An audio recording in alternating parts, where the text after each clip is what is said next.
Digital arrest గురించి విన్నారా? ఈ కొత్త మోసంతో వేల మంది డబ్బులు పొందుతున్నారు. డిజిటల్ అరెస్ట్ స్కామ్ అంటే మీరు చేయని మోసాన్ని మీ మీద పెట్టడం. అది ఎలా అంటే, ముందుగా నకిలీ కాల్ వస్తుంది.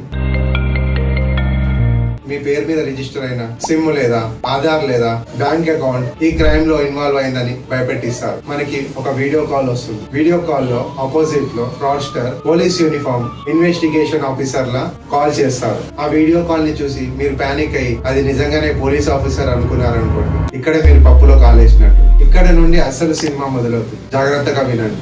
మిమ్మల్ని ఇన్వెస్టిగేట్ చేయాలని చెప్పి ఒక రూమ్ లో ఉండండి. ఎవరికి చెప్పొద్దు, బంధువులకు చెప్పొద్దు, మిత్రులకు చెప్పొద్దు, బ్యాంక్ ఎంప్లాయీస్ కి చెప్పొద్దు. మిమ్మల్ని ఇన్వెస్టిగేట్ చేసి మీరు జెన్యున్ పర్సన్ అయితే మేము వదిలేసాము. ఫస్ట్ మీ దగ్గర ఉన్న అకౌంట్ లో బ్యాలెన్స్ ఎంత ఉందో వివరాలు కనుక్కొని టార్గెట్ చేసి మన అకౌంట్ లో ఉన్న డబ్బులు లాగేయడానికి పన్నాగం పన్నుతారు. గంటల పాటు ఇన్వెస్టిగేషన్ చేసి యూపీఐ ద్వారా లేదా బ్యాంక్ ద్వారా లేదా ఇంటర్నెట్ బ్యాంకింగ్ ద్వారా మన అకౌంట్ నుండి డబ్బులు వేయించుకొని మేము వెరిఫై చేసి ఇది జెన్యున్ అమౌంటా లేదా లాండరింగ్ జరిగిందా అని చెక్ చేసి మళ్ళీ మీ అమౌంట్ మీకు రిటర్న్ బ్యాక్ ఇస్తామని చెప్తారు. తస్మాత్ జాగ్రత్త. మీరు తీసుకోవాల్సిన జాగ్రత్తలు 5 పాయింట్లు.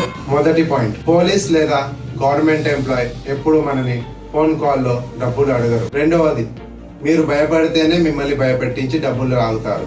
మూడవది, అఫీషియల్ నంబర్ 1930కి కాల్ చేసి ఎంక్వైరీ చేసుకోండి. నాలుగవది, కాల్ కట్ చేయండి, నంబర్ ని బ్లాక్ చేయండి.